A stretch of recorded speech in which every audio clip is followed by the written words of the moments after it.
자, 요즘 뉴스만 틀면 나오는 삼성 노동조합 파업 사태. 다들 한 번쯤은 보셨죠? 근데 오늘은요, 매일 듣는 뻔한 노사 갈등이나 임금 협상 같은 흔한 경제 뉴스 얘기는 안 할 겁니다. 대신 아주 독특하고 거시적인 렌즈를 딱 껴보고 이 사태를 파헤쳐 볼 거거든요. 표면적인 갈등 너머에 있는 기업과 인간의 진화에 관한 훨씬 더 깊숙한 이야기로 바로 들어가 보겠습니다. 우리가 당연하다고 믿었던 상식들이 어떻게 와장창 깨지는지 한번 지켜보세요. 꽤 흥미로우실 겁니다. 만약에 이 파업의 진짜 이유가 돈 때문이 아니라면 어떨까요? 보통 파업하면 노사 간에 밥그릇 싸움 하는구나 하고 경제적인 이익 다툼을 가장 먼저 떠올리시잖아요. 그런데 오늘 우리가 들여다볼 자료는 이런 낡은 경제학적 상식을 그냥 완전히 뒤집어 버립니다. 누구 잘못이냐 따지는 흑백 논리? 전혀 아니고요. 아주 새롭고 철학적인 관점으로 이 사태의 진짜 병명을 진단해 보는 거죠. 과연 돈 이상의 어떤 본질적인 문제가 숨어 있는 걸까요? 물론 지금 당장 눈에 보이는 상황만 놓고 보면 심각하긴 해요. 노조의 요구 수위도 굉장히 높고 이러다 진짜 공장 서는 거 아니냐 하는 위기감도 팽팽하죠. 노동자들은 정당한 이익 분배를 원하고 사측은 이걸 방어하려고 하고요. 이게 바로 우리가 매일 미디어를 통해 접하는 빙산의 일각, 즉 가시적인 위기입니다. 하지만 우리는 여기서 멈추지 않을 겁니다. 이 수면 아래 보이지 않는 곳에 또아리를 틀고 있는 거대한 근본 원인을 파고들어야 진짜 실마리가 나오거든요. 그래서 시야를 좀 더 깊은 곳으로 쑥 들어가 보겠습니다. 이 분석 자료가 짚어낸 진짜 원인은 노조가 욕심이 많아서 혹은 회사가 탐욕스러워서 같은 아주 단순한 프레임이 아니에요. 무려 30년 동안이나 누적된 구조적 실패라는 겁니다. 회사의 덩치는 글로벌 탑티어로 어마어마하게 컸는데 정작 그 안에서 일하는 사람들의 내면과 의식을 진화시킬 시스템은 턱없이 부족했다는 아주 뼈아픈 지적인 거죠. 단순히 돈 주고 받는 관계를 넘어서 조직원들을 더 나은 지식인으로 성장시키지 못한 그 근본적인 한계가 지금 뻥 터져버렸다는 겁니다. 자, 여기서 진짜 흥미로운 개념이 하나 딱 등장하는데요. 바로 돈에 대한 재정의입니다. 여러분, 돈을 그냥 지갑 속 지폐나 통장에 찍힌 숫자로만 보지 마시고요. 우주를 돌고 도는 거대한 에너지라고 한번 생각해 보세요. 에너지는 한 곳에 고여있지 않잖아요. 자신의 가장 가치 있게 쓸 수 있는 곳을 향해서 끊임없이 흘러갑니다.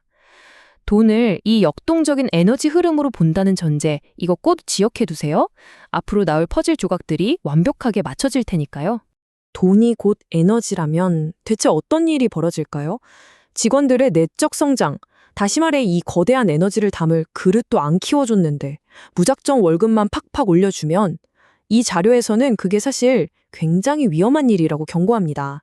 에너지를 지혜롭게 다룰 능력이 없는 사람한테 갑자기 엄청난 에너지가 쏟아지면 감당을 못하고 튕겨 나가버린다는 거예요. 결국 사기를 당하거나 잘못된 투자로 그 돈을 허망하게 다 날리게 된다는 거죠. 스스로를 지킬 철학 없이 쥐어지는 돈은 축복이 아니라 독이 될 수 있다는 꽤 날카로운 통찰이죠. 그렇다면 기업은 지난 수십 년 동안 도대체 어떻게 변했어야 했을까요?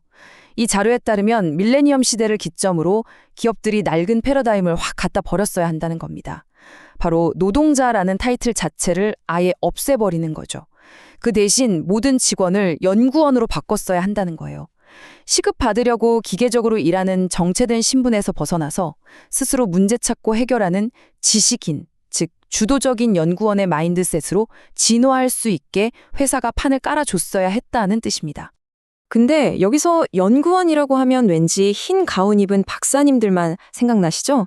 절대 아닙니다. 이 철학적 업그레이드는 정말 놀랍게도 회사 안의 모든 사람한테 예외 없이 적용돼요. 사무직은 기본이고 환경미화원, 경비원, 공장 조립 라인에서 일하시는 분들까지 전부 다요. 청소를 하시면서도 어떻게 하면 여기를 더 쾌적하게 만들까 연구하고 퇴근 후에도 내 삶과 사회를 어떻게 개선할지 끊임없이 고민하는 문화. 이게 바로 단순한 이익 집단을 넘어선 진짜 진화된 조직이라는 겁니다. 이쯤 되면 우리가 기업을 보는 렌즈 자체를 아예 바꿔 끼워야 합니다. 삼성 같은 거대한 글로벌 기업, 그냥 물건 많이 팔아서 돈 버는 장사꾼 집단이 아니라는 거예요. 우리 국민들이 피땀 흘려 키워낸 최고 수준의 인재들이 싹 다 모여있는 곳, 말하자면 국가가 만들어낸 어마어마하게 큰 사회적 학교이자 연구소라는 겁니다. 국민들의 막대한 에너지와 인프라가 들어간 만큼 단순한 돈벌이를 넘어서는 막중한 시대적, 사회적 책임이 뒤따를 수밖에 없다는 게 핵심 포인트입니다. 자, 그럼 이렇게 중요한 거대한 사회적 학교가 매년 연말이나 새해에 어떤 발표를 해야 할까요? 보통 기업들은 올해 우리 영업이익 얼마 돌파했습니다 하고 숫자 자랑하기 바쁘잖아요. 근데 진정한 인류 기업이라면 발표 내용이 완전히 달라야 합니다. 올해 우리는 인류의 미래를 이렇게 설계하겠습니다. 사회의 사각지대를 위해 이런 공헌을 하겠습니다. 그리고 우리 직원들을 이렇게 훌륭한 사회적 리더로 키워내겠습니다. 이런 비전을 세상에 내놔야 한다는 겁니다. 뻔한 실적 발표랑은 아예 차원이 다른 얘기죠. 이런 거대한 변화의 흐름은 리더십의 진화하고도 바로 직결되는데요. 기업의 역사를 3세대로 딱 나눠서 한번 볼 때요. 1세대 창업자는 아무것도 없는 맨 땅에 헤딩하면서 기업의 뼈대를 세웠죠. 그 다음 2세대는 그 탄탄한 기반 위에서 덩치를 세계적인 수준으로 엄청나게 키웠습니다. 그럼 지금 이 바통을 넘겨받은 3세대 리더십의 미션은 뭘까요? 옛날처럼 몸집 키우는 데 몰두하는 거 아닙니다. 선대가 만들어둔 이 방대한 인프라를 지혜롭게 운용하고 사회 곳곳에 올바르게 적용하는 것. 이게 바로 3세대에 거스를 수 없는 숙명인 거죠. 이 진화의 법칙을 지금 삼성의 3세대 리더십, 즉 이재용 회장이 마주한 상황에 딱 대입해보면 정말 무거운 시대적 과제가 나옵니다. 이제 맹목적으로 공장 더 짓고 무한 확장하는 시대는 끝났다는 거예요.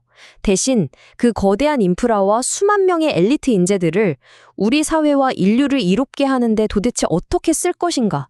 이걸 끊임없이 묻고 답을 찾아야 한다는 겁니다. 이 엄청난 숙제를 어떻게 풀어내느냐가 지금 리더십이 마주한 가장 크고 본질적인 시험대일 겁니다.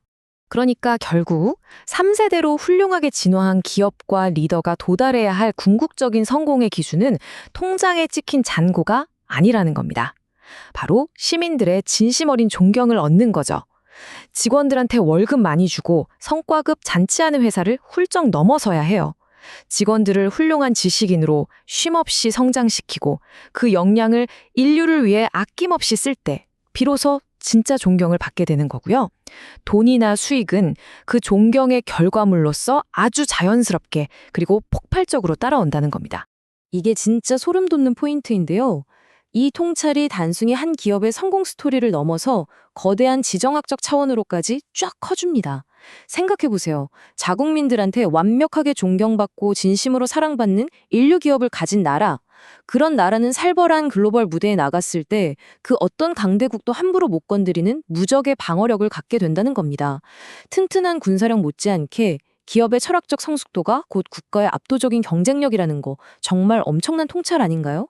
자, 그럼 여기서 마지막 질문이 남습니다. 수많은 이해관계와 날선 갈등 한가운데서 외롭게 서 있는 현대의 리더들은 도대체 이 거대한 진화를 이끌 지혜를 어디서 구해야 할까요? 뻔한 경영학 교과서나 숫자 중심의 컨설팅 말고 인간과 사회의 본질을 깊이 꿰뚫어 볼 수 있는 철학적 멘토십이 그 어느 때보다 절실한 시점 아닐까요? 노사 갈등이라는 흔한 뉴스 이면에 숨어 있던 기업 진화의 과제가 우리에게 참 묵직한 질문을 던집니다. 과연 우리는, 그리고 우리 기업은 다음 단계로 넘어갈 준비가 되어 있을까요? 한번 깊이 생각해 보시길 바랍니다.